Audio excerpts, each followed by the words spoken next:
고요한 저녁, 창가에 앉은 한 여인이 먼 하늘을 응시하고 있습니다.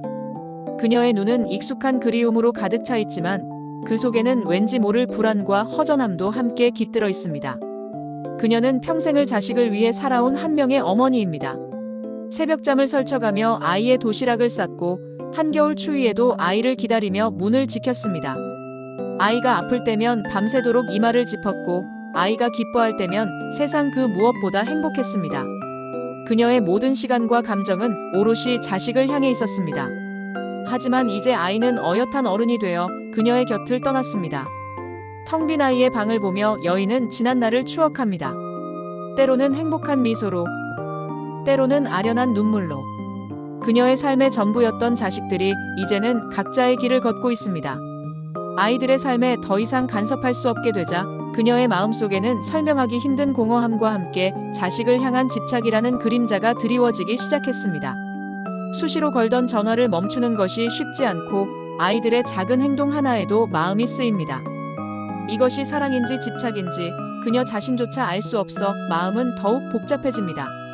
이제 그녀는 지난 세월의 무게를 내려놓고 새로운 자신을 마주해야 할 때입니다. 안녕하세요. 저는 여러분과 다르지 않은 그저 평범한 삶을 살아온 한 어머니입니다. 자식들에게 평생을 바쳤고 그게 제 운명이라고 생각했어요. 자식들이 잘 살기를 바라는 마음, 그게 전부였죠. 그런데 언젠가부터 제 마음이 조금씩 불편해지기 시작했습니다. 아이들이 제게 연락이 없으면 초조했고 혹시나 무슨 일이 생긴 건 아닐까 걱정에 잠 못 이루는 밤이 많았습니다. 아이들이 바빠서 연락이 힘들다고 말해도 서운한 마음을 감출 수가 없었어요.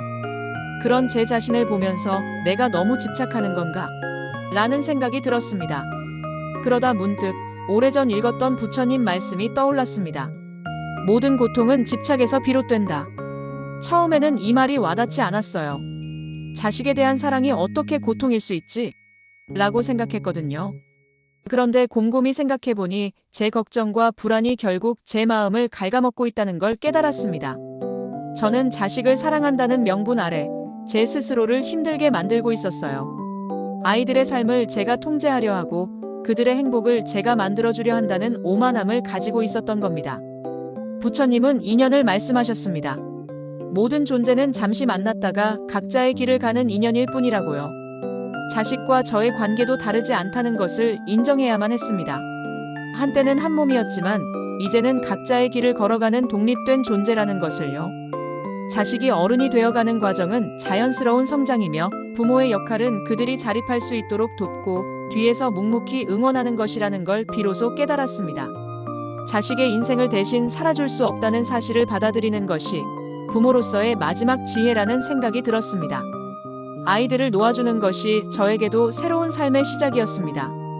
이제 저는 자식들이 아닌 저 자신에게 집중하기 시작했습니다. 그동안 미뤄두었던 그림을 다시 그리기 시작했고 배우고 싶었던 악기를 배우며 잊고 지냈던 즐거움을 되찾았습니다. 자식들을 위해 모든 것을 희생해야 한다고 생각했던 지난날의 저를 보듬어주기로 했습니다. 그리고 부처님의 자신을 사랑하라는 가르침이 진정한 의미로 다가왔습니다. 자식을 향한 깊은 사랑은 여전하지만 이제 그 사랑은 집착이 아닌 응원으로 바뀌었습니다. 아이들이 힘들 때 기꺼이 손을 내밀어주되 그들의 삶에 간섭하거나 제 기준을 강요하지 않습니다. 저의 행복이 아이들에게 큰 선물이 될 수 있다는 것을 알았기 때문입니다.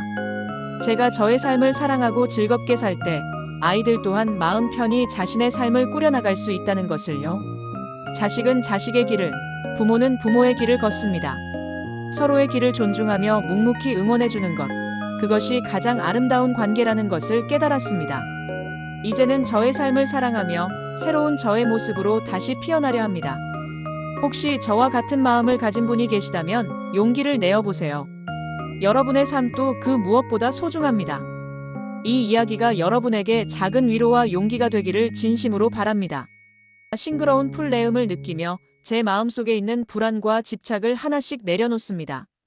마음이 평화로워지자 제 삶에 대한 감사함이 밀려왔습니다. 자식들을 키우는 동안 저는 보지 못했던 세상의 아름다움과 제 삶의 소중함을 다시금 깨닫게 된 것이죠. 이제 저는 거울 속에 저 자신에게 말합니다. 그동안 고생 많았어. 이제 너의 삶을 살아도 돼. 라고요. 자식을 향한 깊은 사랑은 여전하지만 이제 그 사랑은 집착이 아닌 응원으로 바뀌었습니다. 아이들이 힘들 때 기꺼이 손을 내밀어주되 그들의 삶에 간섭하거나 제 기준을 강요하지 않습니다. 저의 행복이 아이들에게 큰 선물이 될 수 있다는 것을 알았기 때문입니다. 제가 저의 삶을 사랑하고 즐겁게 살 때 아이들 또한 마음 편히 자신의 삶을 꾸려나갈 수 있다는 것을요. 그들은 제가 행복한 모습을 보며 우리 엄마는 참 멋진 사람이야 라고 생각할 것입니다. 그것만으로도 저는 충분히 행복합니다. 자식은 자식의 길을, 부모는 부모의 길을 걷습니다. 서로의 길을 존중하며 묵묵히 응원해주는 것, 그것이 가장 아름다운 관계라는 것을 깨달았습니다. 이제는 저의 삶을 사랑하며 새로운 저의 모습으로 다시 피어나려 합니다. 혹시 저와 같은 마음을 가진 분이 계시다면 용기를 내어보세요. 여러분의 삶도 그 무엇보다 소중합니다. 자식을 놓아주는 것은 결코 그들을 포기하는 것이 아니라 그들을 온전한 한 사람의 인격체로 존중해주는 일입니다. 동시에 자신을 구원하는 일이기도 하죠. 이 이야기가 여러분에게 작은 위로와 용기가 되기를 진심으로 바랍니다. 감사합니다.